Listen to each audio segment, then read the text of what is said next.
La création de contenu est un métier fascinant. Elle l'est car elle ne se limite pas à un seul domaine d'expertise. Il faut s'improviser chercheur, écrivain, cadreur, photographe et monteur, tout ça en essayant de développer son identité. Il faut donc de la créativité, de la technicité, mais surtout de bons outils. Des outils puissants, flexibles et fiables. Ce qui nous amène précisément au sujet de cette vidéo. Une vidéo setup qui va vous présenter le matériel que j'utilise, mais aussi mes applications préférées. Beaucoup vous diront que le matériel ne compte pas, que seule la créativité a de l'importance. Ce n'est pas tout à fait exact. Si le matériel ne vous rendra pas plus créatif, votre créativité se retrouvera très vite muselée sans les bons outils. Pour filmer, je m'appuie principalement sur mon Sony A7 IV, un boîtier efficace, fiable et qui brille autant sur le terrain de la photo que sur celui de la vidéo. Il m'accompagne depuis sa sortie et je l'utilise pour tourner bien sûr, mais aussi pour prendre des photos utilisées dans mes miniatures. Alors bien sûr, ce boîtier ne va pas se suffire à lui-même et il s'accompagne de plusieurs optiques. J'ai un 24-70 mm qui ouvre à 2.8, la version Golden Master 1 de Sony, et puis j'ai aussi un 50 mm qui ouvre à 1.8, un 22 mm qui ouvre à 2.2 et un 90 mm macro qui ouvre à 2.8. Des optiques qui coûtent un bras, mais que j'ai largement rentabilisé depuis que j'ai fait de la vidéo mon métier. Mais le Sony A7 IV n'est pas ma seule caméra, j'en ai une deuxième, l'iPhone 15 Pro Max. Un iPhone 15 Pro Max qui est très bon en photo, mais qui est vraiment génial sur le terrain de la vidéo. Parce que disons-le clairement, le ProRes Log est exceptionnel. Déjà, il est facile à utiliser, vous n'avez pas à vous prendre la tête avec l'exposition, comme c'est le cas sur le S-Log. Vous prenez votre iPhone, vous activez le format, et vous appuyez sur le bouton d'enregistrement. C'est très cool, mais surtout derrière, il obtient d'excellents résultats et il permet de donner une véritable identité à ces images. Et tout ça dans un appareil qui se glisse au fond de la poche. Alors jusqu'à présent, on a beaucoup parlé images, mais en vidéo, il faut aussi faire très attention au son. Et à choisir, il vaut mieux une image dégueulasse et un son de qualité que l'inverse.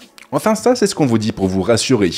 Dans les faits, il vaut mieux une belle image et un bon son. Désolé. En studio, j'ai longtemps utilisé du Sennheiser, puis un Shure MV7, mais je me suis récemment fait un petit plaisir et j'ai switché sur le Shure SM7DB, le successeur de l'incontournable Shure SM7B. Il a pour principal avantage d'embarquer un préampli et il n'est donc pas nécessaire d'investir dans un cloud lifter et dans une carte son. En gros donc, j'ai mon micro qui est juste ici, monté sur un bras, j'ai un câble qui part directement dans une alimentation fantôme qui m'a coûté 35 €, qui se trouve juste ici, et de cette alimentation fantôme, j'ai un autre câble qui part vers le boîtier. En gros, donc, tout ce que j'enregistre avec le micro est directement injecté dans la vidéo et je n'ai pas à passer par mon Mac et à resynchroniser les pistes ensuite. Mais surtout, l'avantage, c'est que je n'ai plus besoin de traiter l'audio. Ce que vous écoutez, là, à l'heure actuelle, c'est le son brut qui sort du microphone. Sans preset, sans correction, sans limiteur, sans rien. Alors ça ne veut pas dire que je ne vais pas essayer de l'améliorer un jour, mais dans la vie, tout est une question de priorité et actuellement, j'en ai déjà pas mal. Le SM7DB est génial donc, mais je ne l'utilise pas en extérieur. Là, j'ai préféré une solution plus nomade, à savoir le DJI Mic. Un micro qui est franchement exceptionnel, qui est livré avec 2 transmetteurs, qui peut se connecter à mon boîtier ou à mes smartphones, et qui est même capable d'enregistrer une piste de sauvegarde en local sur les transmetteurs pour avoir un backup en cas de problème. Et en prime, je n'ai qu'à ranger les transmetteurs et le récepteur dans leur boîte pour les recharger. Alors je pourrais m'arrêter là, mais ce serait faire l'impasse sur le plus important, à savoir les lumières. Alors clairement, les lumières, c'est le truc le moins fun à acheter, mais c'est ce qui fera toute la différence dans vos prods. Vous pouvez avoir la meilleure caméra du monde, sans les bonnes lumières, vous ne pourrez pas l'exploiter à son plein potentiel.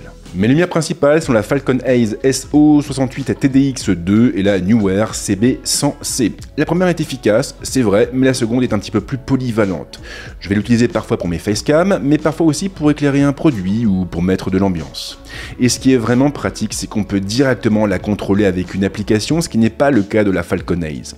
Une application qui est bien pensée avec une très belle interface et qui permet de changer la couleur de la lumière, mais aussi sa température et ses effets spéciaux. Elle intègre en effet 17 scènes pour mettre un petit peu de peps dans ses prods. Et puis disons-le clairement, elle est beaucoup plus facile à transporter que la Falcon Haze. À côté, j'utilise aussi parfois une lumière secondaire pour déboucher les ombres, une petite Falcon Haze. Mais ce sont surtout les lumières d'ambiance qui font toute la différence. J'ai pas mal de Philips Hue un peu partout, mais j'ai aussi désormais un stick à LED Neewer CL124. Un stick que j'utilise parfois pour apporter un peu de lumière à un produit, ou même pour diffuser une lumière d'ambiance. Ça apporte vraiment un plus, il se contrôle lui aussi avec l'application. Ensuite, bien sûr, il y a tous les autres accessoires dont on parle beaucoup moins, mais qui ont aussi leur importance. Comme mon trépied KIF Concept, que j'utilise à la fois pour mes facecam et pour les top shots grâce à sa colonne centrale inclinable. Un trépied sans lequel je ne serais pas en mesure de faire tous mes plans, mais qui pèse aussi le poids d'un âne mort. En sortie, je vais donc utiliser un second trépied. Pendant des années, c'est le Rollei Compact Traveler numéro 1 qui m'a accompagné dans mes déplacements, mais je suis récemment passé sur le trépied de voyage en fibre de carbone de Neewer. Il n'est pas donné, c'est vrai, mais il est beaucoup plus solide, tout en conservant un poids vraiment raisonnable, comptez 1,18 kg sur la balance. Et puis j'apprécie aussi sa rotule flexible ainsi que son système de dégagement rapide sécurisé. L'iPhone a aussi droit à ses accessoires, mais je ne vais pas en parler ici car je lui ai déjà dédié une vidéo complète, une vidéo qui est disponible directement sur la chaîne et qui présente par exemple ses cages ou encore son SSD. Après bien sûr, il y a aussi le matériel pour monter. Et le gros morceau, c'est sans doute lui, mon MacBook Pro de 14 pouces avec une puce M1 Max et 32 Go de RAM.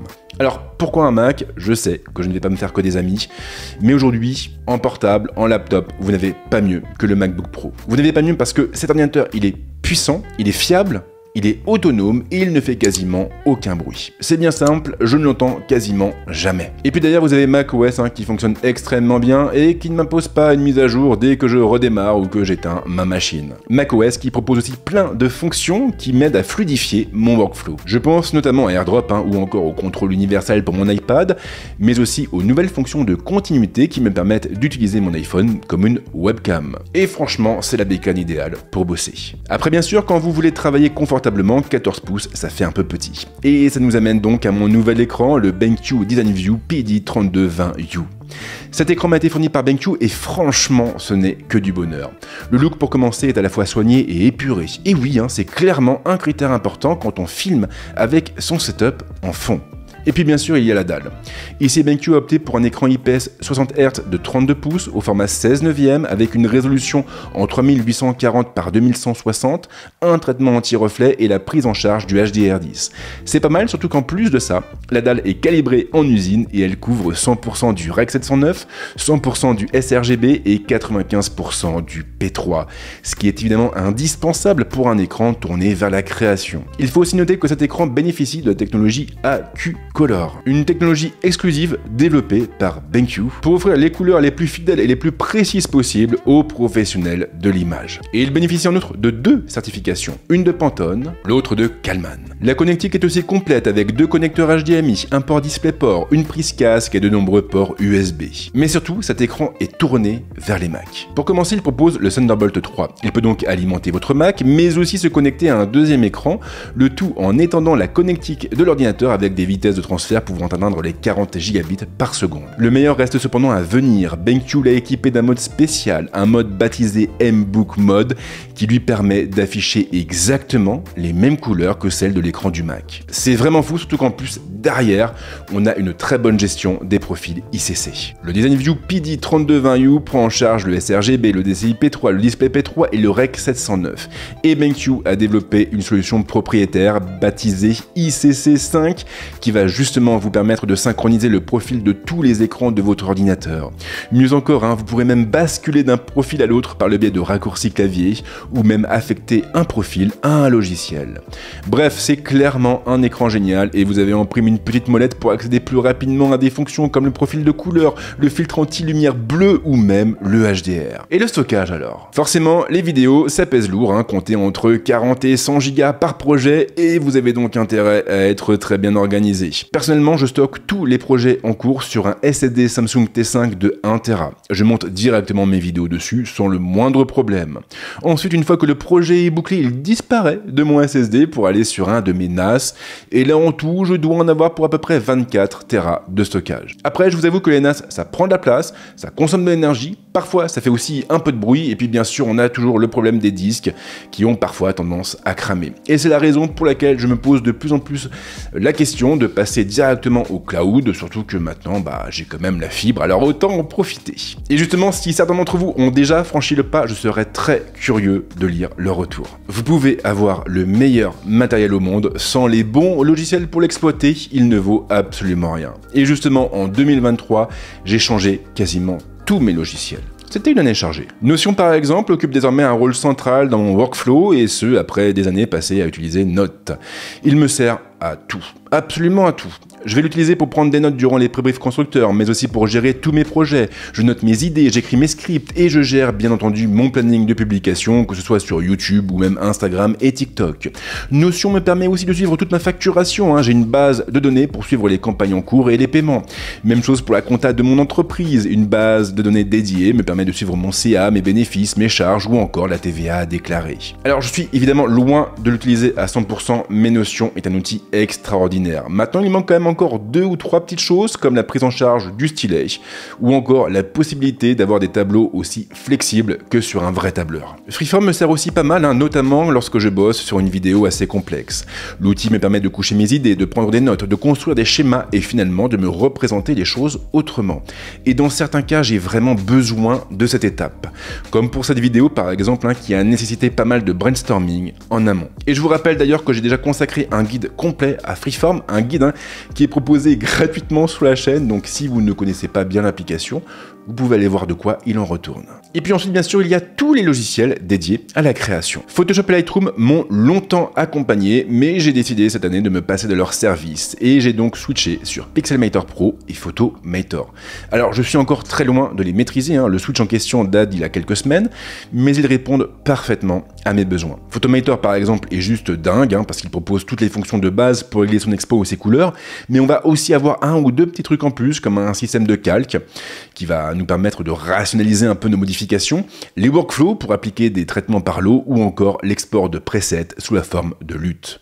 Et tout ça au travers d'une interface intuitive et bien pensée, mais surtout avec un coût réduit, comptez moins de 100 € pour des licences à vie. Et je rappelle quand même que le pack regroupant Lightroom et Photoshop coûte à peu près 120 € par an. Il y a aussi eu du changement pour le logiciel de montage. Exit Premiere Pro, place à Final Cut Pro. Une décision qui s'est prise d'elle-même parce que j'ai rencontré énormément de problèmes sur Premiere Pro dernièrement. Dont un en particulier qui m'a valu quand même quelques soirées assez mouvementées. Dans ce sens où, quand j'exportais mes vidéos, ça m'arrivait d'avoir des espèces de freeze au niveau du son ou au niveau de l'image. Sachant que je n'avais absolument rien changé sur mon Mac, j'avais absolument rien installé de neuf, j'avais pas fait de mise à jour, et sachant aussi que je n'utilise aucun plugin sur Premiere Pro. Pire que ça, même en réinstallant complètement le logiciel de zéro, j'avais toujours ces bugs aléatoires. Alors j'ai fini par trouver l'origine du problème. En fait, il fallait que je démarre le soft en vidant tous les caches. Mais soyons clairs, pour une application qui est facturée 250 € par an, ça fait un peu mal. Ces bugs, j'aurais pu les accepter sur un freeware, mais partant du principe que j'ai déjà reversé des milliers d'euros à Adobe, je me dis que il fallait peut-être changer quelque chose. Et justement, Final Cut Pro, pour sa part, m'a coûté 269 € quand je l'ai acheté en 2014 pour une licence à vie. Donc je bénéficie de toutes les mises à jour sans devoir dépenser un centime supplémentaire. Et puis surtout, il tourne aux petits oignons sur mon Mac. Alors bien sûr, il a fallu réapprendre 2 ou 3 petites choses, recréer mes presets, modifier certains raccourcis clavier, mais le basculement n'a pas été aussi violent que je le craignais. Et j'en ai même profité pour créer mes propres luttes. Et puis disons-le clairement, parfois un peu de changement, ça fait du bien. A noter que j'ai aussi installé DaVinci Resolve, mais lui je le réserve pour d'autres projets que ceux que vous voyez. Voilà donc pour le tour d'horizon de mon setup 2023. Un tour d'horizon qui vous permettra peut-être de voir un peu mieux, de vous représenter un petit peu mieux ce qui se passe derrière les vidéos que vous regardez. Et surtout qui aura au moins le mérite de répondre à énormément des questions que je reçois en MP. Et tant qu'on y est, je pense aussi à faire une vidéo un peu plus orientée business, parce que je lis énormément de bêtises sur le sujet. Le pire étant bien sûr que la plupart de ces bêtises sont largement relayées par les médias, des médias qui visiblement ne comprennent pas vraiment ce qu'est le métier de créateur sur internet. Du coup, je me dis que ce serait peut-être bien de clarifier un petit peu les choses. Donc dites-moi dans les commentaires si ce sujet est susceptible de vous intéresser. Et bien sûr, comme à l'accoutumée, je vous remercie d'être de plus en plus nombreux et nombreuses à me suivre. Comme d'habitude, si vous voulez me soutenir, c'est pas compliqué, vous lâchez un petit like, vous balancez un petit partage, un petit commentaire, et puis si vous aimez ce que je fais, je crois que la meilleure des décisions que vous pouvez prendre pour cette fin d'année, c'est de vous abonner à la chaîne, c'est complètement gratuit, mais si vous le faites, pensez à activer la petite cloche pour ne pas perdre une miette de mes prochaines sorties. Et comme l'accoutumée, je vous souhaite de passer une très bonne semaine ou un très bon week-end suivant le moment où vous verrez cette vidéo, et on se retrouve très vite avec d'autres contenus, ici, mais également ailleurs. Ciao.